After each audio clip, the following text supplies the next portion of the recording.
hermoso momento de meditación y poder dejarle lugar a que el Espíritu Santo, como bien dijo la pastora, a través de ese poder que tiene la palabra de Dios, su presencia vaya sanando cada parte de nuestras almas, cada parte de nuestra vida. Vamos a abrir de nuevo la palabra del Señor en el libro de los Salmos, el Salmo que dimos lectura al inicio. Le vamos a dar lectura al primer versículo, ese primer versículo que nos habla acerca de qué es la clave fundamental para edificar una familia, la clave fundamental que parece algo obvio, parece que es algo que todos tenemos que dar por sentado. Lamentablemente lo que es obvio, como que lo pasamos por alto, porque es tan demasiado obvio que es como cuando hay lo que se le llama el elefante en el medio de la sala. ¿Qué significa eso, el elefante en medio de la sala? Que es algo tan grande que no es posible que usted no lo pueda ver. Si un elefante está en medio de su sala, es imposible que usted no lo pueda ver.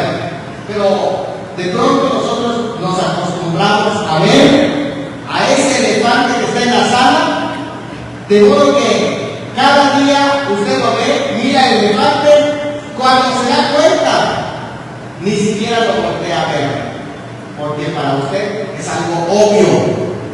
Y eso es lo que pasa con el fundamento, que es obvio, que debe de ser lo fundamental o central para edificar, pero como es tan obvio, se nos olvida y perdemos de vista esto. Salmo 127, versículo 1, dice de esta manera: si Jehová no edifica en la casa, en vano trabajan los que la edifican. Pueden ocupar sus lugares, mis hermanos. El día de hoy nosotros quisimos celebrar, recordar, hacer una remembranza del Día de la Familia, porque hace 8 días tuvimos evento aquí también, pero era el Día Nacional de la Familia, pero lo corrimos para el día de hoy, porque todo el tiempo es un buen tiempo para hacer recordatorio de lo que es la familia, que alguien nos recuerde, como dijimos hace unos momentos, lo que es obvio, lo que realmente nosotros debemos de cuidar, lo que a usted y a mí nos interesa. Y es algo tan importante como cuando se va a construir algo, ver qué es aquello que es lo central, lo principal, la base importante, el fundamento que usted va a poner hacia abajo, como dijo el mismo Señor Jesucristo cuando se habló de la construcción de 2 casas, y dijo que aquel que construyó su casa ¿sobre qué? Sobre la arena. Y aquel que construyó su casa ¿sobre qué?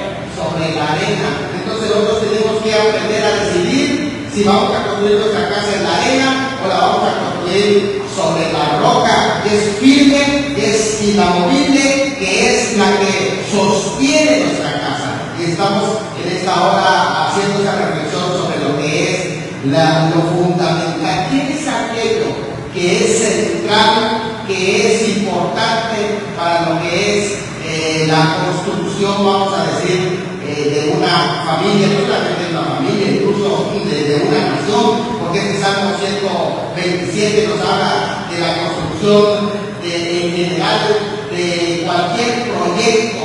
Puede ser la construcción de una ciudad, porque allá se habla de la ciudad, pero para que se construya una ciudad y pueda haber el funcionamiento de una ciudad con guardianes de una ciudad, primeramente tiene que construirse las casas, porque las casas están construidas, hermanos, unas tras otras, y juntas todas las casas forman, ¿qué cosa? Toda la ciudad. Así que para construir una ciudad se requiere construir, ¿qué? Las diferentes casas. Y esto es un ejemplo de que así se construye nuestra sociedad. Para que la sociedad pueda construirse, cada uno de nosotros tenemos que hacer nuestra labor de construir nuestras propias casas. Ahí la palabra casa, cuando dice, si Jehová no edifica porque la palabra del Señor en el libro de los Salmos, que está escrito en el hebreo, es el término, la palabra casa o la palabra edificar es baná, que es edificar, y la palabra casa es bayit. Son palabras similares, tanto edificar como la palabra casa, baná como bayit, son palabras que tienen el mismo origen, pero no solamente eso, sorprendentemente la palabra hija, cuando se habla de hija, es la palabra pa, y esa palabra también tiene el mismo origen. Y la palabra hijo es la palabra ben en hebreo, es la misma palabra donde se originan tanto la palabra hija, la palabra casa, la palabra edificar, la palabra hijo, es la misma palabra, el mismo origen etimológico en el hebreo. ¿Por qué? Porque todo esto está hablando de lo mismo, está hablando tanto de edificar como de poner una casa, como hablar de los hijos, como hablar de todo lo que construye, los elementos de la familia. Está hablando de construir, cómo nos vamos a construir, no solamente la casa, porque la casa está usándose ahí de forma metafórica, es decir, de forma comparativa, está usando para hablar no solamente de la construcción literal de la casa, que sí lo incluye desde luego, porque era el lugar donde se protegían, porque era el lugar donde pasaban el sol, era el lugar donde se protegían de la lluvia también, era un lugar de protección como tal, y está usándose ese sitio para decir que cada uno de los elementos que constituyen la familia, el hijo, la hija, papá, mamá, todos juntos van edificando la casa, o sea, son parte de la construcción. Es como decir, son los materiales con los cuales comparativamente se construye un hogar, se construye una casa, por así decir. El término casa no solamente hablando de lo físico, sino hablando del hogar. Cuando se habla del hogar, la palabra hogar viene de hoguera, un lugar donde se produce el calor para que no se muera de frío. Y el calor es lo importante dentro de un hogar, porque eso es lo que va a generarse el amor. El calor es el amor que hay dentro de cada uno de los miembros de la familia, el hijo, el hermano, el abuelo, el papá, la mamá, los esposos. Todo eso se tiene que producir, ese calor, ese amor que en esa hoguera se va produciendo en ese hogar. Así que la palabra casa ya está involucrado todo lo que nosotros construyamos, pero va a incluir lo que son la construcción de nuestros sueños, la construcción de nuestras metas, la construcción de los proyectos que cada uno de los miembros también tiene. Y los miembros, papá, mamá, hijos, hasta abuelos o las generaciones que vivan allá, son parte del material con el que se construye esa casa. Y es de eso que está hablando este pasaje. Este Salmo 127 está hablando que tomemos eso tan importante en cuenta al momento de que nosotros decimos, yo quiero formar un hogar, o ya tengo un hogar. Si tú ya tienes un hogar, recuerda cuál es el fundamento principal, cómo se construye ese hogar. Y ahora vamos a estar hablando del principio fundamental, o sea, lo más importante, lo que debería ser para ti y para mí lo más obvio de la construcción. Y de eso es lo que vamos a hablar, cómo se va construyendo la casa, pero saber qué es lo más importante. Yo quiero construir un hogar, o yo quiero formar también un hogar, o el joven que puede, según la palabra del Señor, la única razón para salir de su hogar de un joven es que va a formar otro hogar. Ahí lo menciona en la palabra del Señor. Dejará el hombre a su padre y a su madre y se unirá a su mujer, y los dos serán una sola carne. Es decir, van a empezar a construir un hogar. No se habla de que hay un abandono por rebeldía o por otras razones, que no sean el formar otro hogar. Y cuando vaya a formar ese hogar, tiene que tener en mente esto que vamos a entender en la palabra, que es lo fundamental. Porque si no toma en cuenta esto, que supuestamente es obvio, es como que usted va a construir una casa de material, pero usted dice, no, yo no voy a comprar cemento, pero voy a ahorrar el cemento. ¿Cómo usted dice algo tan obvio que es algo que es indispensable? Usted no puede pasar por algo, si va a construir el material, no puede hacer eso. O quieres hacer una mesa, pero no quieres comprar madera. Bueno, a lo mejor no con material, no sea de aluminio, pero si es algo tan obvio que tú vas a hacer un mueble, pero no quieres comprar la madera, pues como si es de madera que lo quieres, ¿no? Entonces es interesante que a veces pasamos por alto lo principal, hermano.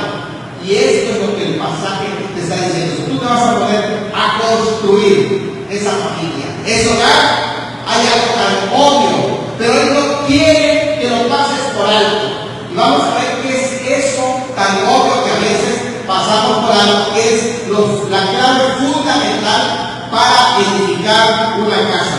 Y es aquí donde empieza a hablar de este pasaje, que es el Salmo número 127. Yo quiero que lean el título del Salmo, pero el título no es el que viene en su traducción de la Reina Valera. El título es el que aparece en el Salmo, donde dice a quién está dedicado el Salmo o qué es lo que se debería de recordar cuando se estudia este Salmo y qué tiene que tener en mente cuando lees el Salmo. Algunos dicen que con la frase que dice ¿Salmo para quién? Para Salomón. Algunos dicen que la palabra para en el hebreo también puede decir de Salomón, ya sea que sea un salmo que haya escrito Salomón, o ya sea un salmo que David dedicó a Salomón, o ya sea uno de los salmos, porque se llaman de esta manera, el Salmo 120 al 134 se llaman salmos graduales, porque se cantaban o se leían a medida que se hacía la peregrinación para ir al templo a Jerusalén. De varios días había personas que venían de viaje y iban leyendo los salmos, y este es uno de los salmos importantes cuando llegaban a Jerusalén, donde se leía ese salmo gradual y recordaban cuando iban a estar en el templo, se acordaban de quién construyó el templo, de quién es aquel que fue el constructor. Por eso ese salmo se le llama el Salmo del Constructor. ¿Cómo se llama? El Salmo del Constructor. Pero vamos a ver algo tan interesante acerca de este salmo, porque a medida que usted recuerda este salmo y cuando lo lee y se acuerda de Salomón, usted tiene en su mente muchas de las cosas como constructor. Si usted se acuerda que Salomón construyó la casa de Dios, fue porque su padre David no le permitió Dios construir. Acuérdense ustedes, ¿por qué no? Porque él había derramado ¿qué? Mucha sangre, y dijo Dios, tú fuiste un conquistador, pero no vas a ser el constructor de mi casa. Así que la casa de Dios la va a construir tu hijo. Que uno de los nombres, incluso que menciona en el versículo 2, es Yedidí, es el nombre de Salomón. Yedidí. ¿Cómo se llama Salomón? Yedidí. ¿Cuántos sabían que se llama Yedidí? Es el nombre de Salomón. Cuando él nació, le pusieron Yedidí, que quiere decir amado del Señor. Yedidí, porque su nombre Salomón significa el pacificador. Ahí pueden anotarlo porque eso a veces les sirve para saber qué significa el nombre. ¿Qué significa Salomón? El pacificador. ¿Y qué significa? ¿Cuál es el otro nombre de Salomón cuando nació? ¿Cómo le pusieron? Yedidí, que es el amado del Señor. Y interesante porque Dios le dijo, Él me va a construir casa. Pero ¿saben ustedes, hermanos, a dónde quiero llegar? Primero, los que construyen la casa no necesitan ser gentes perfectas. Ustedes vean a Salomón. ¿Salomón era alguien perfecto, sí o no? No. Estaba lleno de tantos errores. Había un hombre sabio, porque la Biblia dice que él pidió a Dios ¿qué? Sabiduría. Y Dios le dio sabiduría. ¿Quién no se acuerda de la escena cuando dos mujeres fueron a pelear a un hijo y Dios le dio la sabiduría y le dijo, ok, ¿para qué están peleando? Traigan la espada y vamos a cortarlo en dos. Inmediatamente la que era la verdadera mamá, ¿qué dijo?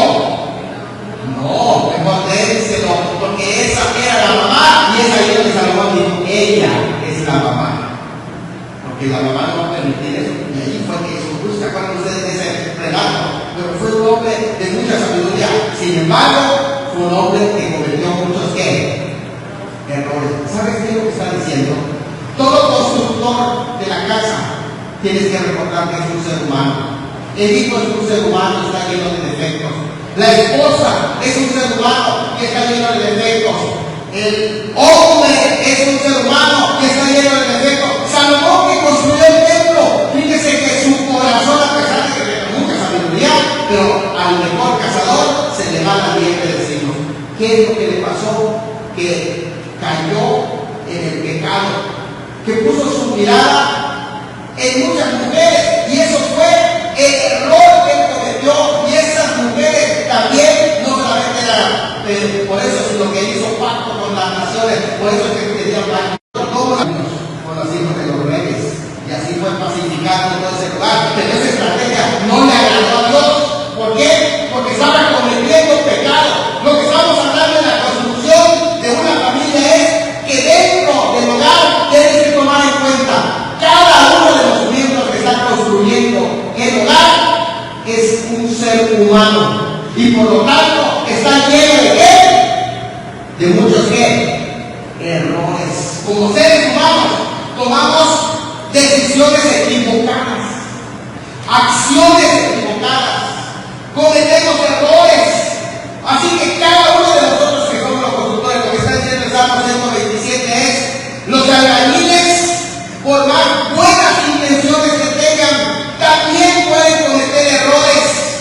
Hay algún error que se le puede pasar por alto, y la intención no basta. Tenemos que tomar en cuenta que cada uno de los miembros de la familia son seres humanos, y que como seres humanos tenemos limitaciones de entendimiento, limitaciones de fuerza, limitaciones de capacidad. Cuando entendemos eso y vemos a Salomón, un hombre lleno de errores, lleno de defectos, pero que está edificando la casa de Dios, porque eso es importante ver, porque a veces cuando vemos que alguien, no, pues tú para qué vas al templo si estás lleno de tantos errores, al hombre, o a la mujer, o a los hijos también. Tenemos que entender que la familia está compuesta por ¿quiénes? Seres humanos.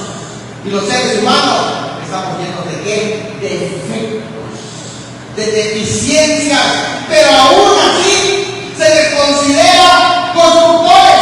A mí lo que me llama la atención es la vida de Salomón, y cómo, a pesar de que él fue el constructor de la casa de Dios, él era un hombre con tantos defectos. De hecho, algunos dicen que este Salmo 127 lo comparan con el libro de Eclesiastés, porque el libro de Eclesiastés lo escribe Salomón a su hijo Roboam, que iba a ser el próximo rey después de él.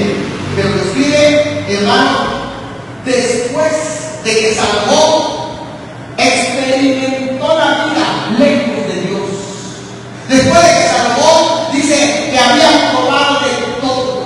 Usted lee el libro de Eclesiastés, capítulo 1, 2, 3, 4, 5, 6, 7, 8, 9, y va a ver cómo Salomón empezó a buscar la felicidad, la alegría en todas las riquezas, en el mundo, en el poder, en todo. Hermanos, trató de buscar la riqueza, la felicidad, pero no la encontró.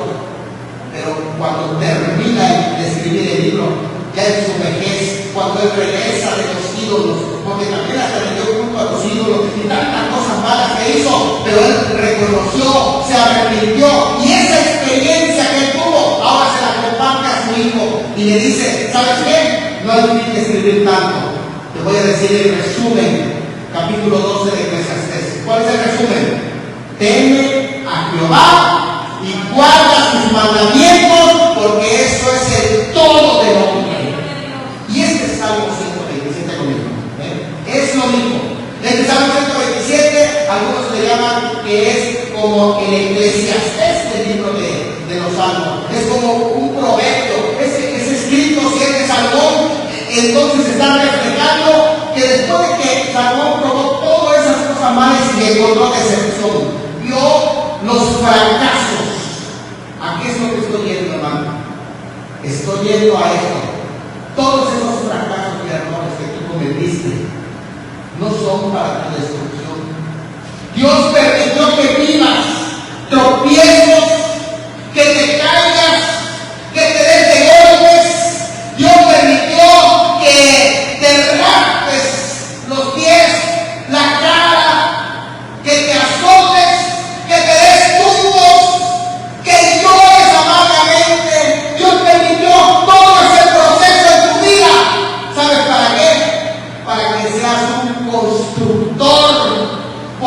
con golpes aprendemos, ¿sí o no?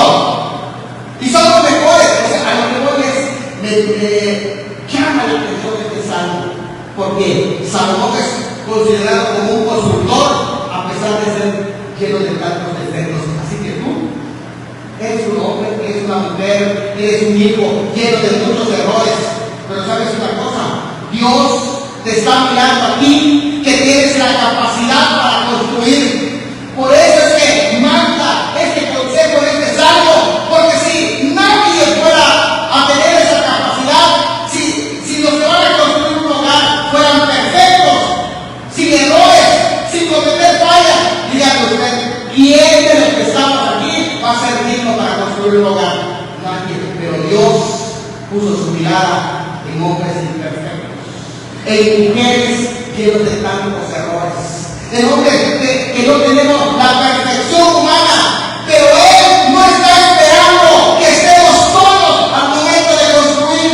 Él usa a hombres y a mujeres imperfectos, y en el hogar tenemos que saber que el hijo no va a ser perfecto, que la esposa no va a ser perfecta, que el esposo va a tener también muchos errores. Por esa razón decía la pastora, por eso hay que orar para ver cuál es el rival más débil y poder orar para él, para que se fortalezca, porque para eso estamos, para eso es el hogar, hermano, para que nosotros podamos ayudar a cada uno de los miembros a ser parte importante de esa construcción, aún llenos de tantos errores. ¿Se dan cuenta? Salomón es considerado como el constructor, a pesar de ser un hombre lleno de ¿qué? De muchos errores. Pero esos golpes que recibió allá afuera le dieron enseñanza. Ahora, también es importante aprendamos de los golpes.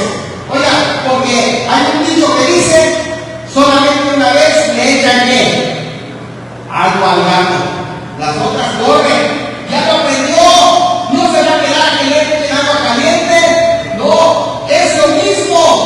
Los errores son de escuela, no es para que lo vuelvas a cometer. Ya cometiste errores, ya aprendiste, te lo dio el golpe, pues no vuelvas a cometer ese error, porque lamentablemente, hermano, aprendemos así. Dice alguien, nadie aprende el pellejo ajeno. ¿Por qué? Porque a veces, aunque nos están aconsejando, yo sé que ustedes, ¿cuánto consejo como jóvenes recibiste? Hijo, no hagas esto, no hagas esto. Parece que le están diciendo, hijo, ven corriendo a hacerlo. ¿Sí o no? ¿Por qué? Porque no ha llevado ¿qué? Golpes en la vida. Pero una vez que se lleve golpe, allá sí lo va a aprender. Allá sí va a experimentar cuánto cuestan los golpes, porque le costó a él. Por eso es importante que aprendan a vivir sus consecuencias, para que aprendan en la vida. Si no les quitamos las consecuencias a los hijos, ellos no van a aprender. Ellos tienen que aprender en los golpes y van a crecer, porque si no tienen consecuencias en los golpes, ellos no van a aprender. Eso es lo que nos hacen los golpes. Y Salomón aprendió a base de golpes en la vida, pero fue un constructor finalmente. Hermano, eso es lo que el pasaje nos está diciendo, que a pesar de que tenemos tantos errores, somos llamados a construir nuestra casa. Vamos cantando, hermano. Número 2, vamos a ir a la palabra. Dice ya, si Jehová no edificara, ¿quién es entonces el constructor? Si yo soy un hombre lleno de muchos defectos, oiga esto, entonces, pastor, si eres espírita, que yo ya me voy, porque ¿quién va a construir? Nadie va a construir su casa. No, porque usted no es el constructor. Usted construye porque es parte del material. Mamá, papá, son el material, son la piedra, son la madera, son todo lo que es los elementos que van a servir para construir. Pero el constructor es Dios. Si Jehová no edificare, ¿quién es el arquitecto y constructor perfecto del hogar? ¿Quién es? Es Dios. Lo que te está diciendo es, tú te has esforzado tanto, te has desgastado tanto, te has calentado la cabeza pero se te ha olvidado de lo obvio. Y lo obvio es que tú no eres el constructor, que tú eres todo el material para construir, pero tú no le has pedido al constructor. Ese constructor es infalible. Él, cuando construye, también garantiza esa construcción, pero pasamos por algo lo obvio. Él es el constructor. No dice, pídele permiso para construir, no dice eso. Él tiene él mismo, en persona, tiene que estar para construirlo. Y ese es el error grande de este tiempo, hermano, que no le han permitido al constructor entrar personalmente en el hogar para que lo construya. Lo hemos sacado de esa construcción. Si el que construye realmente es él, porque si él construye, lo va a hacer bien. Si yo construyo, tal vez como ser humano y lleno de defectos y lleno de errores, algo va a salir mal.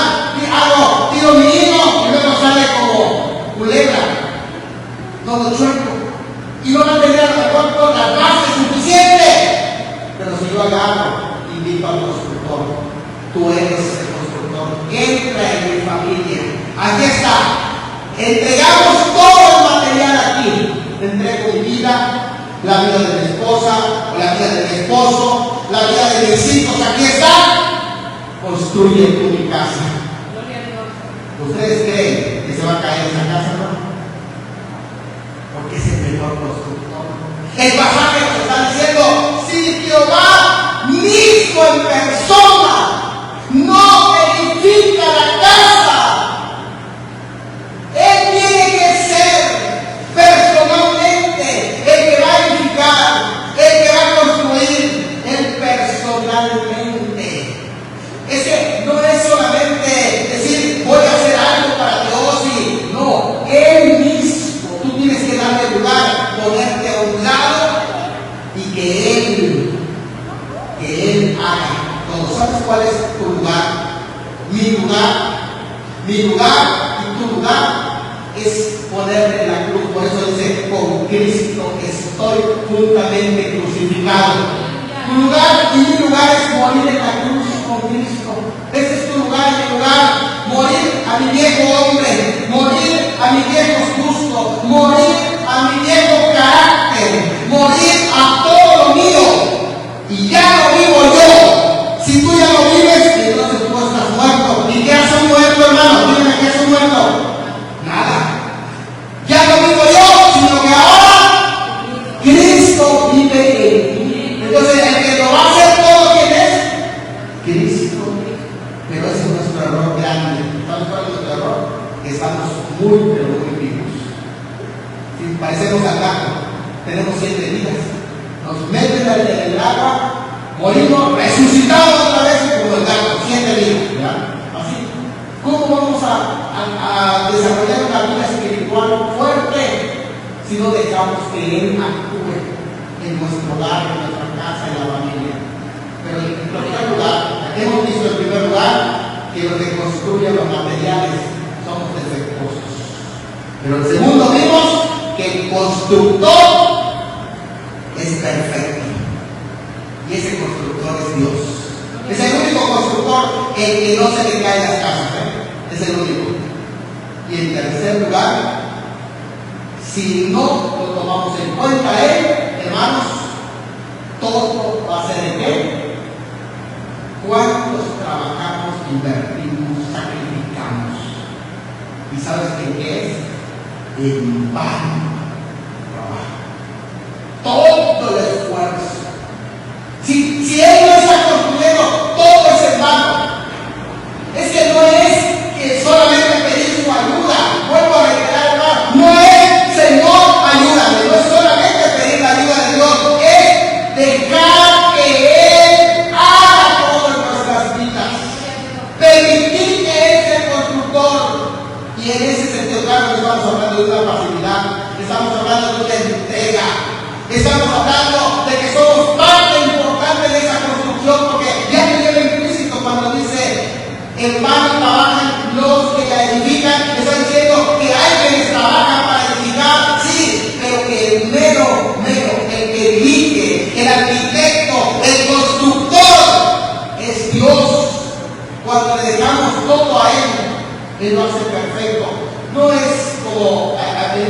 tierras de la antigüedad, no tan antiguas, pero ya estamos hablando de unos 1700 y tanto, cuando una de las tierras había un personaje que se llamaba Abigail Crowley.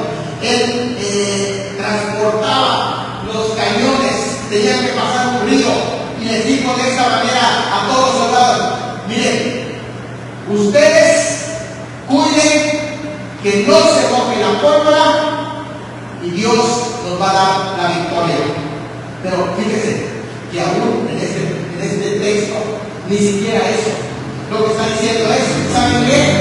Aunque esté mojada la pólvora, si Dios es el que está, van a tener la victoria.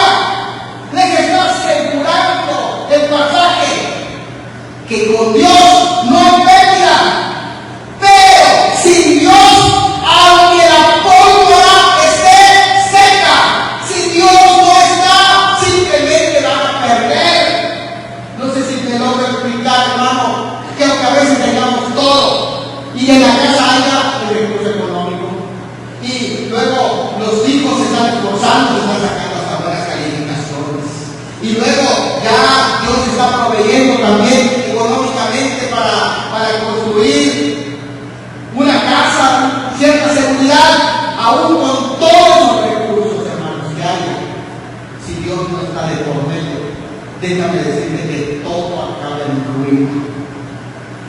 Todo.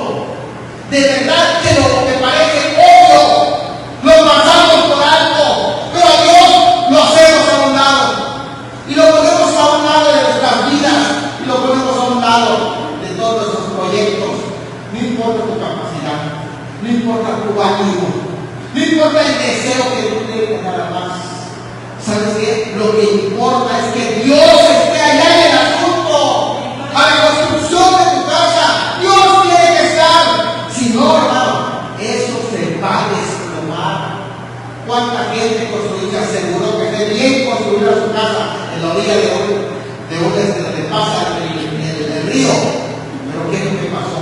Cuando vino un descame por un golpe contra la naturaleza, se lo llevó.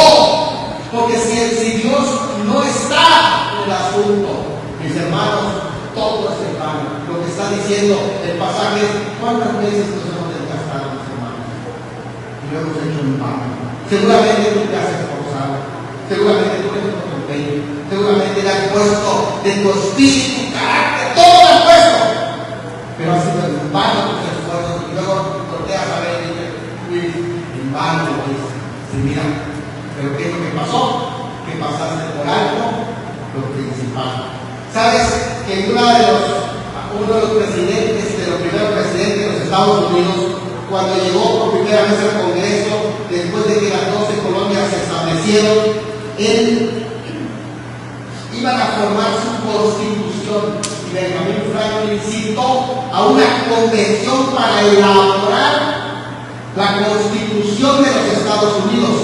Eso fue en el año de 1787. Dijo Benjamin Franklin, entre otras cosas, en su discurso: si el Señor no edifica la casa, en vano trabajan los que la edifican.